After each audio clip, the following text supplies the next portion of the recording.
Awesome. Welcome to another episode of A Podcast. Your host, Stephen Maxted, and Kyle Goldstine, brand consultant, and much more. We'll get into it today.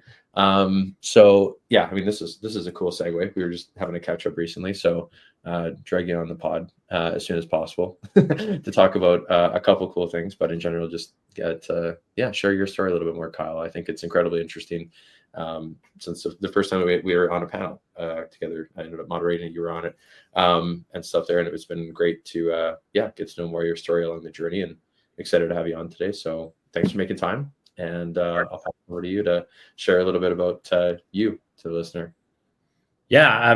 It's funny. We met on that panel 2 months ago, maybe at most. Then all of a sudden I've seen each other at a bunch of events over the last 2 months. How did it not happen before? It's kind of crazy. But yeah, my name, like you said, is Kyle Goldstine. I'm a brand consultant. I've been an agency owner, worked at brands, worked at agencies, ran publications with writers all over the world, and consulted with some big brands, locally in Winnipeg, as well as national, international. So that's brought me to here today, and had a few other businesses along the way. And now I'm here on your podcast. Yeah. Wicked. That was a great intro. Part of the thing I wanted to talk about was like the events and some of the culture stuff you do, but what really got you into working in the brand part of industry, as it were, as a whole? Yeah, it's a good question. I don't know if there's anything specific. Of it just kind of evolved from different interests and experiences I had. Like I started working in restaurants and bars when I was 15. So I was in hospitality for over a decade, because even when I started my, real career in marketing and stuff like that, I kept working in bars and restaurants for a while. So yeah, I was in hospitality for over a decade, starting all the way from a busboy up to bar manager, general manager at a few different places, mix of pubs, restaurants, nicer places as well. So over that time, I just got really familiar with how to create a great experience, putting on good customer experiences, and getting some reciprocation back in terms of seeing people enjoy themselves. So, okay, the thing you're doing is working, they're enjoying themselves. That feels good. Do more of that. And it also helps when it's, there's monetary incentive, you're working for tips. So you really start learning, what are people interested in, what's making them work. And also realizing that that's different for all people, right? So that was a good unexpected, at the time I didn't think of it, a good unexpected lead into the world of marketing and understanding marketing and understanding how to create good brands is all about understanding people. And there's so many different types of people. And when you hear marketers talk all the time about target audiences and understanding your audience and all that whole world, and it was kind of a micro version of that, was just different people coming into restaurants and trying to read them really quickly, get a sense of what kind of experience they're looking for, and be able to tailor to that. Some people want a really engaged server that's here all the time and cracking jokes and checking on you a lot and all that kind of stuff. And some people don't want to see you other than when you bring the food, and you got to be able to pick up on that pretty quickly. So I think that was kind of my first foray into building great experiences. And then I ended up going to school for advertising. I actually went for journalism, and after day one realized that I think advertising is more my move in this realm. Talking to random people on the street was not a favorite thing of mine. But funny enough, like the moment where I was like, oh, maybe advertising's a thing is, I don't even remember, it would have been well over 10 years ago, probably 15 years ago now. There was a campaign from Shreddies. It was like, the whole thing was, it's Diamond Shreddies. Yes. Exactly. I saw it for people who are watching that don't remember, or are maybe too young or don't remember. Shreddies was always seen as, still kind of is, like your grandfather's cereal, right? It's just boring and tastes like wheat, and all their marketing was like, it's wheat. So they came up with this campaign, and it's a square. So they came up with this campaign where the commercial started and it showed its big Shreddies. I can't really make a square. This is a rounded circle. It was a big Shreddies on screen. And then all of a sudden it just flipped to be a diamond. And it was like new Diamond Shreddies. And the whole campaign was about new Diamond Shreddies, but it was very like meta, a big joke, because it was all they just did was turn it on their side. And I thought it was like hilarious and the best. Like it was so smart and so funny, and they did nothing, right? They didn't change the product at all. And that's where I had that aha moment of like, okay, I think marketing and advertising is maybe my thing, because I thought that was brilliant. Totally. I think I always was someone who was promoting things and doing creative things and involved in events and all that kind of stuff. And then you mix in the hospitality. I always had, I think, the inclinations to go down that path. But seeing that ad was a thing that was like, oh, like it kind of just solidified and crystallized. I think that's what it was. So that's how I went down that path. And then, yeah, over time, when I was managing bars and restaurants, throwing events, having to get involved in the marketing of the businesses, and so I was getting a lot of that experience already. I enjoyed putting on events. I'm someone who is a lot of, really strong attention to detail, and little things really bug me a lot, and I notice everything. So, fast forward down the road, they start getting into creating events or campaigns or brands, really focusing on specifics and little details and stuff that can make a huge difference in people's experiences. So yeah, it started all the way back, setting up for events when I was 15 in restaurants, and slowly evolved over time, throwing events with friends, doing it for businesses I was managing. And then eventually through my years in agencies, and even when I was working for corporate and different brands, putting on events there, eventually I had two partners in the agency where we did experiential and culture marketing. That kind of came from an idea of my buddy gave me a shout, and it's a whole long story, but he gave me a shout and was like, hey, this person approached me about finding a space, what do you think you should do? And we kind of ended up turning that into a business where we were doing experiential and in-person marketing. And a big focus of ours was really focusing on the research and strategy behind events, as opposed to just, like, we were very clear, we are not an events company. That is not what we do. We are a marketing company, and most of our tactics have some sort of outcome that is in-person or event or something you can touch and feel, or during COVID times, virtual, but with a twist. And, we got great feedback on all the things we did. We said no to a lot of times when it was just like, you're reaching out to help us plan an event. That's not what we do. That's not the main purpose we exist. So I'm not, to be honest, at this point, I'm not quite sure what the original question was, but that's how I got to the point of experiences and ending up, where I am. If you're not wondering what the question was, and you've shared a great part of your story there. I think for those here, because you showed me some of the visuals, and I'm not looking for you to pull up the phone and share that though, but could you explain one of the events that you've done, just so someone understands more what that experiential side means? Because I think people might still think of that as okay, they did Kyle kind of plan an event, neat, but it's way more than that. You guys went and you your attention to detail. I just wrote down let's dive deeper into that so people truly grasp what that would look like. I don't know if you could share the one with the field or whatever, but that one was really neat. Yeah, for sure. I'll get to that one. I'll maybe start with the first one because it's it's an interesting story. I'm not sure. I'll probably leave the actual companies out of this, even though you can easily go find it online, just because I'm not sure if it's the right thing to do on here. Although they were all positive and very good. But so I mean, our very first client. So I had a buddy who ended up becoming he was a good friend and ended up becoming my business partner as well. Reached out. He had someone that was working at a startup based in Winnipeg that they were, I guess, struggling to find an events company to plan an event, to their liking. They were a tech startup growing quickly with a really young workforce, and they wanted to do something different and interesting for their holiday party. They just, kept getting recommended, go to the convention center, go to a hotel ballroom, have dinner, whatnot. And they kept pushing back and saying, oh, we want to do something different. And they would just get different themes. Well, we'll do it, but jungle themed, or do it, but carnival themed. And so they reached out to my friend who became a business partner. And just at first it was about just trying to find, hey, can you help us find a venue? So he gave me a shout. He's like, hey, I've got this company. I know people there. They're trying to find a venue. What do you think? And we got to talking, and I kind of said to him, and we got to the point where why don't we just pitch them on doing the whole thing? We could for sure do this. We've got lots of events and marketing and creative backgrounds. Instead of just trying to help them find a venue, they're clearly not happy with the way this is going. It's not just a venue issue. It's a everything issue. Why don't we pitch them on taking on this entire project? So that's what we did, and they were intrigued. So we got a meeting with the CEO. And one of our first questions, I'll never forget this, and it's where we had the moment of realizing this is a business, is we said to him, what do you like? They were kind of coming to us as it's a holiday party. We need to do it because we're a business and we need to have a holiday party.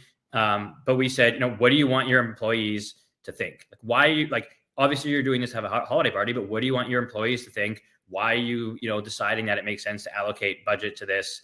And when we asked that question of what do you want your employees to leave this event thinking, it looked like he had a little emoji brain explosion in his head.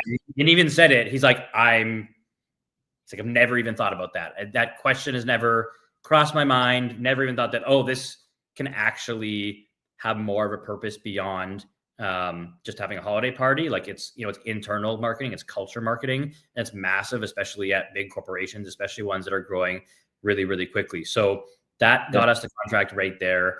We worked with them and did a bunch of, deep diving into messages they're trying to convey to their current employees, to prospective employees, to help with retention, what they want to be perceived as in the market as an employer and as a brand, and also some challenges they were facing internally and how we could kind of help to mitigate or smooth some of those things over. So skipping over a bunch of the research and the boring stuff, where we ended up, knowing they had a really young workforce who a lot of them tended to be in or interested in creative scenes and arts and all that. We planned them a music festival. So it was a fully branded music festival, inspired by Lollapalooza or Oceaga or any of those big festivals.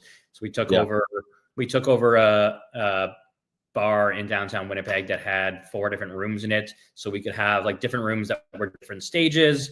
They were in the food business. So we had lots of different food vendors, like you would see at a food festival or at a music festival. You'd see the food vendors there, and just top to bottom, the entire thing was super, super, super branded.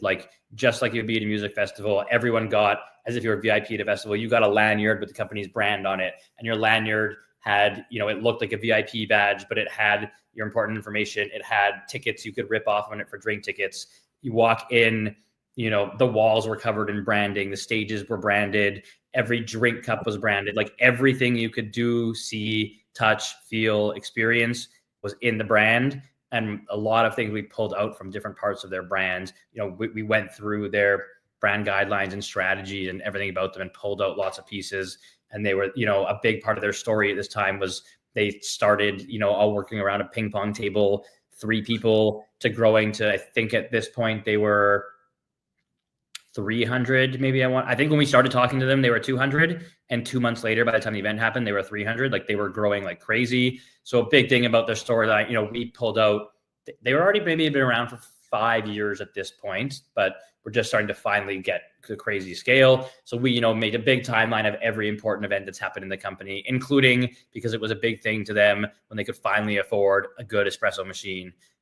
So things like that. So, yeah, those kind of aspects, were really a big part of it. And I think the entire time I think it helped them think differently about the way they spend their budgets and recruitment and retention of staff and building culture. And, that led to, they were our number 1 client for pretty much the entire existence of the business. And they kept coming back. They were acquired twice. Every time they got acquired, they came to us and say, hey, what are we doing about this, about telling our staff about the acquisition and, working in culture and things like that. So that was probably that was what started the company. That was the proof of concept there. So that was great. And then we had another one, was a anniversary of a insanely complex, innovative electrical engineering company based in Winnipeg. They invented this machine essentially now 30 years ago that can simulate entire power grids. It just looks like your standard server room stack, but it can simulate entire power grids. So when the Manitoba Hydros or BC Hydros or whoever of the world design an entire new grid, they got to make sure it works before they try it. That was not possible before. Before it used to just be build it and hope it works. So they built this machine that can simulate it. And it's like, they are the gold standard all around the world. For 20 years, they were the only product on the market of that. They've got some competition now. I think both of their main competitions are out of China, or maybe one China, maybe one American. But actually, before we did the big event project, the field project, with another agency I was working with before, they were a previous client as well. And we had done a whole new massive rebrand, repositioning, new sales strategy, like kind of really set them up for the future. They actually got acquired for north of 300 million a couple of years ago. So I'd like to think our work on the brand and building some of the things had set them up to be acquired, because there were some parts that needed some work when we came in. And I think the technology is the main thing. And we know we did is not what sold them, but I like to think we played a little bit of a part in that. Absolutely. Yeah. That's a big part. Brand's important. For sure. Yeah. So with that one, they were celebrating their 25th anniversary. So yeah, they are this insanely brilliant, incredibly smart engineering company with some of the top electrical and power engineers. That's the word I'm looking for. Some of the top power engineers in the world. Like, they attract staff from the best of the best from all over the world to come to work here for them. And they wanted to celebrate their 25th anniversary, but they wanted to do something big and cool and different. So again, we went through the same big process with them to learn more about them, what's important about their staff. And 90% of their staff are power systems engineers. And, probably some of the stereotypes you could think about engineers are correct. A lot of them are kind of shy and maybe a little nerdy, and, they're set in their ways in certain things. So we had to take that into account and do something, really cool. What we came up with was like, we need to do something that challenges them. Like, these are some of they're probably, top math, numbers, engineering minds in the world. We got to put them to the test and challenge them and surprise them and do something crazy. So where we came out with this, that was the winning idea. That was honestly insane. I will say, I think a lot of our success often happened to do with, we just had these crazy, massive ideas and actually did them. Like, some of those crazy ideas that, as you're going through the process in these projects, sometimes you're like, okay, we got to move on to something a little more realistic. But we did them. There was a few times, including this one, where we pitched this big, crazy idea thinking, okay, they're going to like this idea, but want to tone it down a bit. And almost every time we pitched an idea, they said yes. Like, we rarely had a client that was like, go back to the drawing board. So they almost always said yes, which was great. But at the same time, after we'd go, oh shit, we got to do this now. Awesome. Am I allowed to swear? I don't. Oh, yeah. It's like, I've been holding myself back. I do. Yeah. But yeah, like, oh shit, okay, now we gotta actually do this. We had this big idea, and now it's time to make it work. So with this one, the whole concept was, their system, their power simulator had broken down, and the only people that could fix it was obviously the engineers. The entire event was a surprise. There was 2 people, the entire company, that knew it was happening. Well, the 2 people we were working with, so someone in HR, someone in marketing, and then the CEO had a vague idea, but he wanted to be in the dark. He just wanted a vague idea of what's the high level notes, but I want to be surprised otherwise, just so he could approve the budget. So there's about 100 people plus on top and plus ones. So I think about 200 people were invited, maybe, so somewhere 150 to 200 people. Very cool. 2 people knew what was happening, and they amazingly, I don't know, somehow kept it under wraps. I do not know how. So the whole thing was a surprise. We just said, come to the office, be prepared to be outside. It was in the summer. Be prepared to be outside for the evening, and just don't wear nice shoes because you might be in grass or whatever. That's all they knew. So what we did, they got to the office. We had drinks. We had stuff at the office. Once everyone got there, we hired an actor to kind of play this role of host that is kind of guiding them through this whole night. And buses showed up, and they said, okay, we've got a problem. The system's crashed. We need to send the engineers in to go fix it. And so it was kind of like, do you remember the episode of Magic School Bus where, they get on and Miss Frizzle would have a problem? They'd sometimes shrink down, go into Arnold's body. it was kind of that idea. So instead of we can't shrink people down, let's make the system way bigger. So what we did was we took over a corn maze that was outside the city. So we bust them all to the corn maze, and we like branded the entire corn maze in as if the corn maze was their microchip.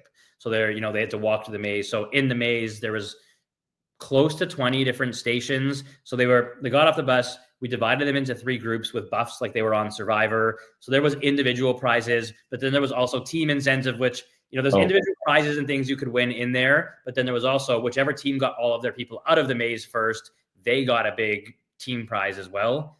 Most people are coming with their significant others, or, you know, they're bringing some guests. So it really got everyone into this spirit here. You know, so there was different like games, activities, challenges. One of the stations was a cocktail bar in the middle of the maze. So there was all these things set up, and every single one of them was based off of some component in their system. So they have a lot of proprietary trademarked things.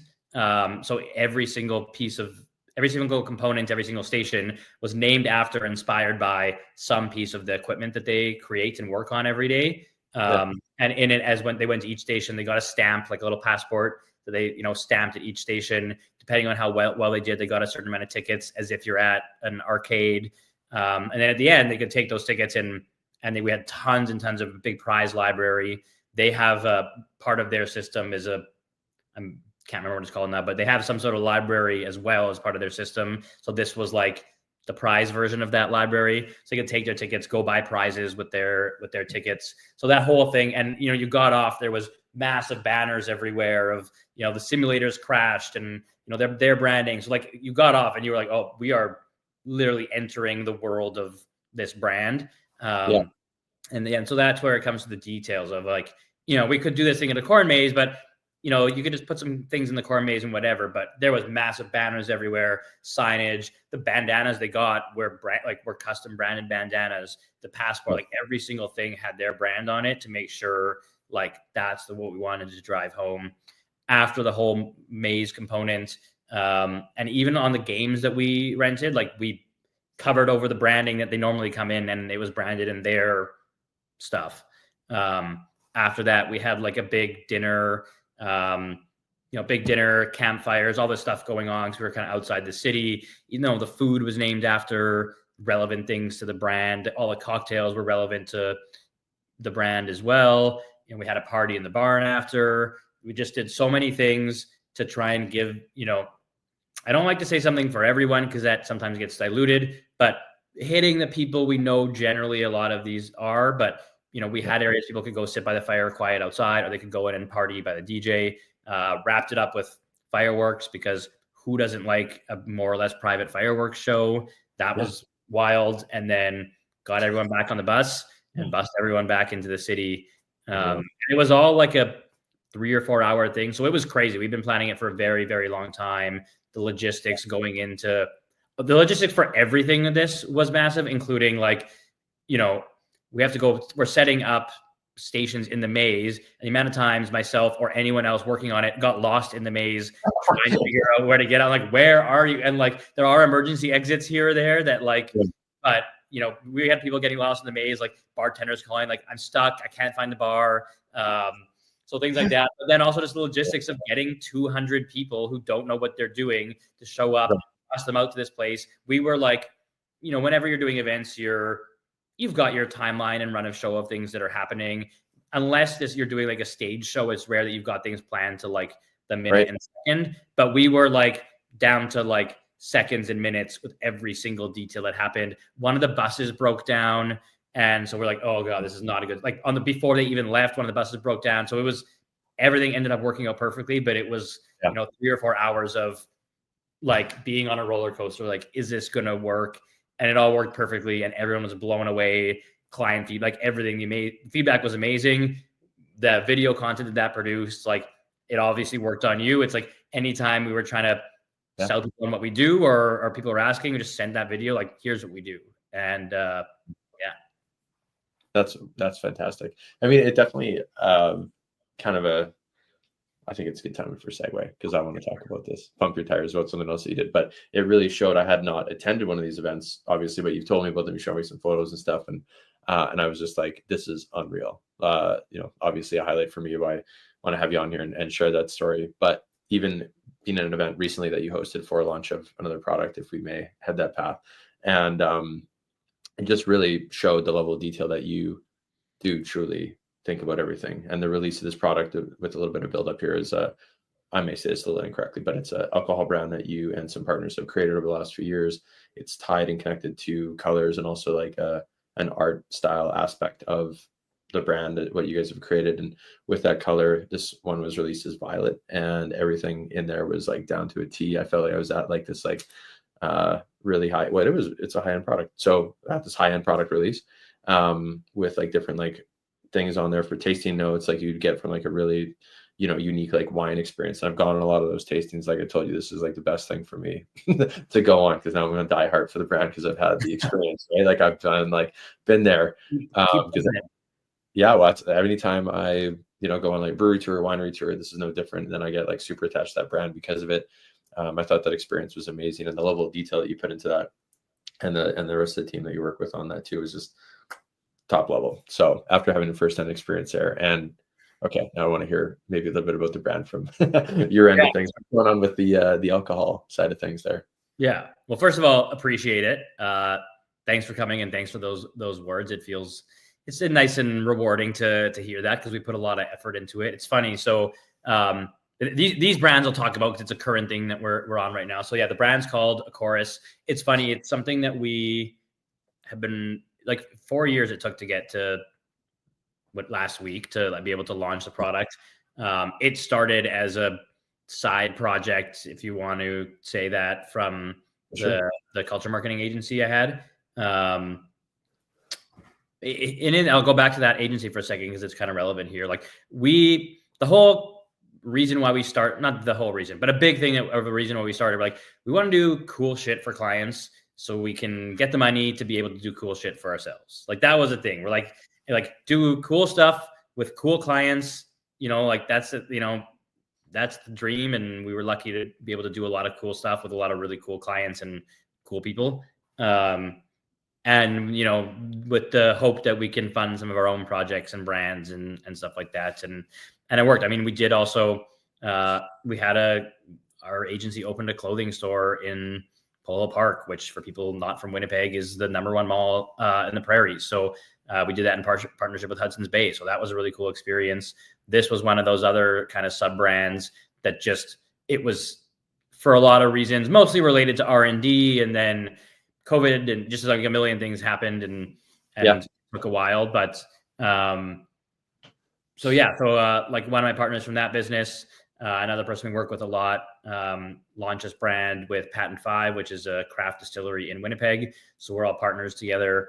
Like we said, we started developing the brand 4 years ago. The product was around first, so the brand's called A Chorus, which is loosely derived from arco-iris, which is Portuguese for rainbow. People have asked what's the Portugal connection? Not anything directly. I'm not Portuguese. One of our partners at the distillery is Portuguese.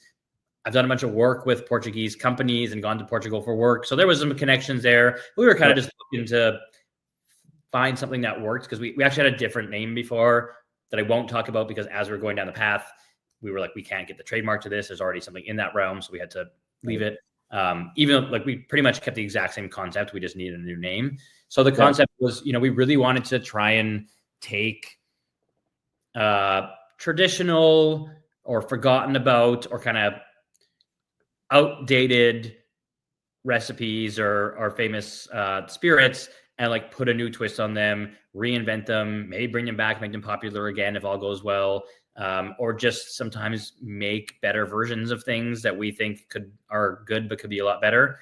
So the first product is an aguardente. So the brand's called A Chorus.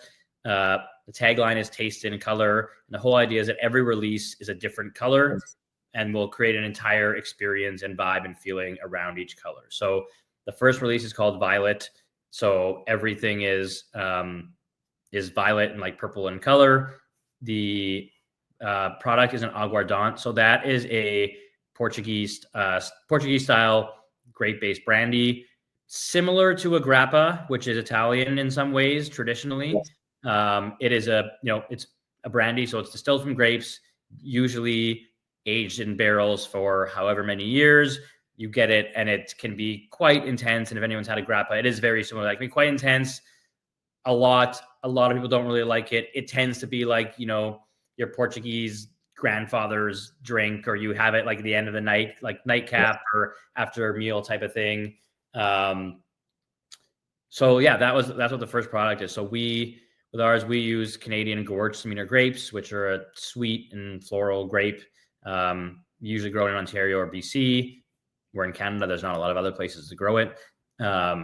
So it was triple distilled from just the pumice. So normally when you make a grappa, or really any kind of brandy, you use the entire grape, which changes the flavor profile compared to what's in the skin. So you use the entire grape. So a lot of grappas and aguardents and things in that family can sometimes be a bit raisiny because you're getting the guts of the grape, where a lot of the florality and light, delicate, fruity notes are actually in the skins. So we juice the grapes, put the juice is actually in barrels now for future releases, TBD when they are ready. Keep trying them. Some of them are getting close.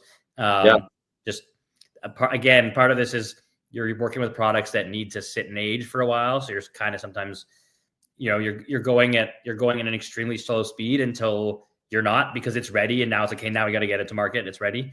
But so yeah, traditionally they're aged in barrels and made from an entire grape.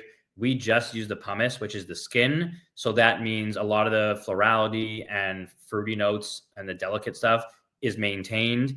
And then we aged it unoaked for 4 years. So again, the flavor profile is completely different from what you would normally expect from an aguardente, because there's no barrel and we're using just the skins. This first release is only 150 bottles. Making a distillate from just the skin of a grape is not a money-making business. Okay, there's no juice in the skin. So like that's usually why I use the whole grape, because you just get more liquid. You end up with more product in the end. So the amount of skin it took to create 150 bottles was astronomical. But it makes an amazing product. Like, it is. I mean, you tried it. I'm not gonna put any words in your mouth, but we're super happy with the way it turned out. This release is just a limited release. We might do another one like this down the road, but this one's super limited. We'll have other products coming that are like kind of our core SKUs. So things that are always going to be available and that are going to liquor stores and things like that. This first product is just available in the distillery or DTC. We'll ship across Canada. We'll ship outside of Canada too. We just can't put that on the site. If you're out there, hit me up. So in terms of the launch, the Violet's the first product. We wanted to make sure that, we're bringing our art and creativity into this brand a lot. So every release, including this first one, Violet, we're gonna work with an artist to create a song inspired by it that's gonna be used as the soundtrack to all of our videos for it. Everything is in the branding. We're really trying to get the five senses to all work together to create where you can feel like you're experiencing the liquor. It's kind of, like 5 gum commercials. This is how it feels to chew 5 gum. That's what we're looking for, but liquors. Don't put that on a record. But yeah, so that's what we're going for. So for this launch event, we're simultaneously launching the product, but also the brand. So we wanted to make sure that like everything was really, really done to a T. So from the moment, we sent out the invites, all that was released so far, you can maybe comment on this after. Maybe it was too vague, but all that was released so far is, hey, there's a spirits brand coming. We had barely put anything on social media.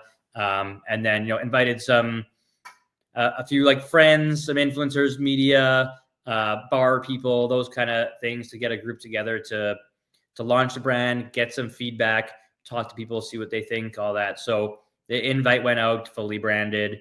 When you came in, we did do it in Patent Five's existing still room. So in their bar, which is very distinctly their vibe of their brand, quite rustic, dark woods, where we're going for a bright, colorful brand. So it was important that we made sure we dressed up the room to make it feel like a chorus and not Patent Five. So you came in, we lit up the entire place, purple for Violet. We had people sat down, or they got a welcome drink that was, made with our spirit to begin with, even though people still didn't really know what it was, but we just wanted to get something, easy in. People sat down. We had custom placemats that had places for all the drinks they were going to try, all the tasting and notes and flavors. We had the real things like rose and fennel and peach in their distinct places on the placemat, custom notepads to take notes, and the pens, and just had everything match, and purple flowers, and, all these little tiny things that on their own seem small, but I think add up to, greater than the sum of their parts when you put it all together. And now that we're getting some of the footage and photos back, it's like, okay, yeah, it turned out great. And the craziest thing was we put it together in about 2 weeks. Yeah, you were saying like stuff was showing up like the day before. Yeah, I think some of it, right? But it definitely was very evident, the level of detail that, like I said, because I hadn't experienced these other events that you shared, but then after being in the room, I'm like, yeah, everything down to like the pen. And it's crazy though, like that level of detail was noticed. We're sitting on the table there, everyone chatting about it, like, wow, like, this is really well done. And yeah, to your point though, I was, I don't know if I sent you those notes, by the way. So I will make sure I send those afterwards. I know you I collected all the notes off the notepad on the table. So hopefully there's no big secrets in there. No, it was great. It was like, but what you said before, like I've had Grape before, and it's a different experience. Not my favorite like drink, but it's something that you definitely have. It's like a kind of like a shot. It's what's that called when you're supposed to have it like after a meal? It's supposed to be like a digestive, or I don't know. Digestive. Yeah. So it's like supposed to be like that. It's that one I find are very powerful, and I can pick up little hints of almost like the parts of the grape that you do have from that flavor profile. But ultimately, I can't remember exactly what my notes said now. But I did enjoy, having that. And what was the middle drink again? Was it a Collins? So the first after the welcome drink, everyone sat down. The first thing was just trying the spirit on its own to get to know it and really figure it out. Then we did a Collins with it. Just a simple drink, taking Violet with some soda. I think there's peach bitters and some lime in there. And then the last one was, we called it the White Violet, was almost like an old-fashioned Negroni type of thing. It was just a violet, white port, and an orange peel stirred over ice. With all of them, like we wanted to make sure we were doing cocktails that really showcase the product and you could really taste it, as opposed to, not that we would ever do this, but like we're not selling, doing like Violet and Coke. Like we wanted to make sure that you could really taste the Violet. So that was why we did like simpler drinks. But yeah, that last one, I think that one was crazy. That was for everyone. Yeah, I think I like the Collins one the best, but they were all great. Like, I don't know. It's hard after, you're kind of in that space and getting all the flavors. Like they're all wonderful, and it was really great to have that first sample too of the product. So yeah, if you have, go check that out. Shameless plug within here, because I have one of them. Drinkacorus.com. So okay, that is a website. Great. Yeah. Awesome. I was gonna ask that later on, but that's great. We'll cover it in here too. We'll have the link below in this episode for sure. So Kyle, you've done this, like the brand experience events. I don't even know if I'm saying all the right words. It's above and beyond. It's basically custom culture building events that you've done for other things. You've spent some time building local brands here. I'm very impressed with some of the other work that I've just like had the opportunity to kind of experience before we met each other, kind of thing. I got to know each other's stories and such. Really cool stuff there. You've launched the alcohol. What's next? You're going to continue growing that alcohol brand as the way that looks, but what's coming up in the future here for you, and where do you see yourself evolving? That's a good question. I'm kind of in an interesting spot right now. The last 2 years, which we haven't touched on, started out just in a smaller role, focusing on game day stuff, but spent the last almost 2 years as events and creative director for the Winnipeg Sea Bears, which, for those who don't know, is a new professional basketball team. We've had 2 seasons here in Winnipeg in the Canadian Elite Basketball League. So that was another really fun, interesting, challenging project where it's, my main focus was creating the fan game day experience. So like everything that happens in the bowl, if you can see it and it's in the arena, it came through me and figuring out how it was all going to work. And I think we, to pat our entire team and everyone involved on the back created an truly unbelievable experience for fans. Even hearing like some of the games are on TSN covered by guys like Chet Swirsky and Paul Jones, and guys who were covering the Raptors games coming in and being like, "Oh my God, this feels like I'm at an NBA game." That was one of the biggest, like when I overheard him saying it beside me, that was kind of one of the biggest pats on my back compliments like I've probably ever gotten. It's like, "Oh, it feels like you're making an NBA game here." I'm like, "It's pretty good." Awesome. Pretty nice words to hear. Again, massive team that wasn't obviously involved in that. That was a really other interesting experience because then I started overseeing merchandise and some other brand related stuff. So again, just focusing on all the details of everything, like to create a great, strong sports brand. All those things are important, especially in basketball where there's such a tie to culture and fashion and things like that. It's, the putting together an amazing game day experience is one thing. In these smaller leagues, whether it's CEBL, CFL, even NHL compared to the others in the big four, when they're super gate driven, meaning like, so those, I'm digressing from your question, but I'll get back to it. But the NHL compared to the other big four and any sort of smaller leagues are predominantly gate driven leagues, which means most of their money is coming from ticket sales. So I think if I remember correctly, as a few years ago, the NHL was 55% of their revenue was based on ticket sales, which is low for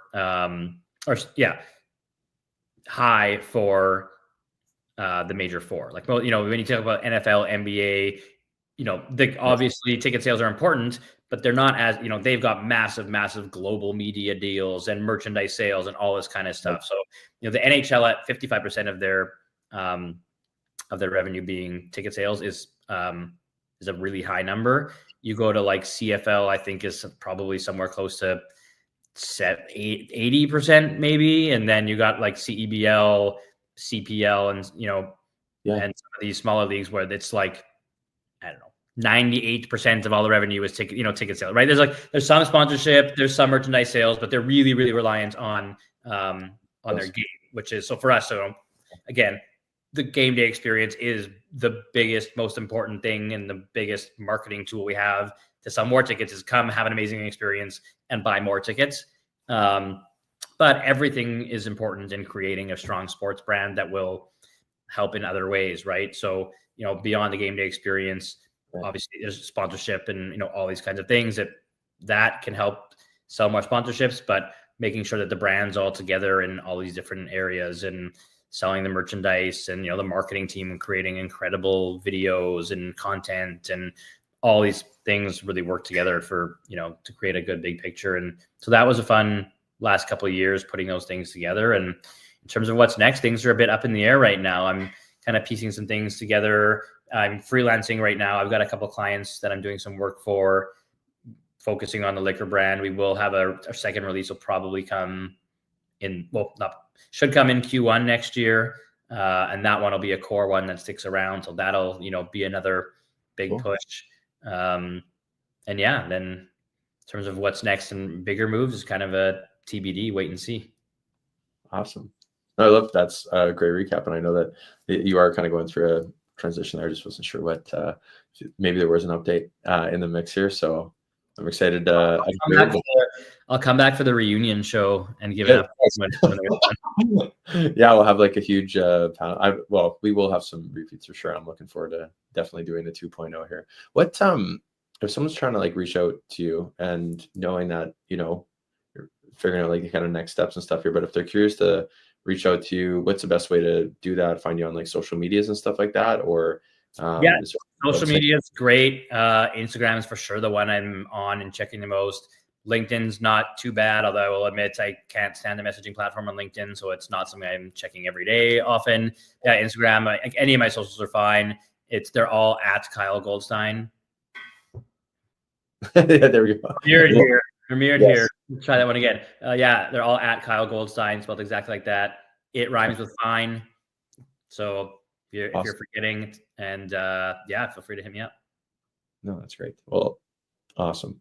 We covered base plus on this episode here about you and your story, Kyle. Thanks so much for making time to be on the episode. We'll make sure to include those links about how to track you down below here if you didn't capture that. So we'll include that, and yeah, excited to continue to follow the journey here, Kyle. Awesome. Thanks a lot for having me on. It was fun. Right on.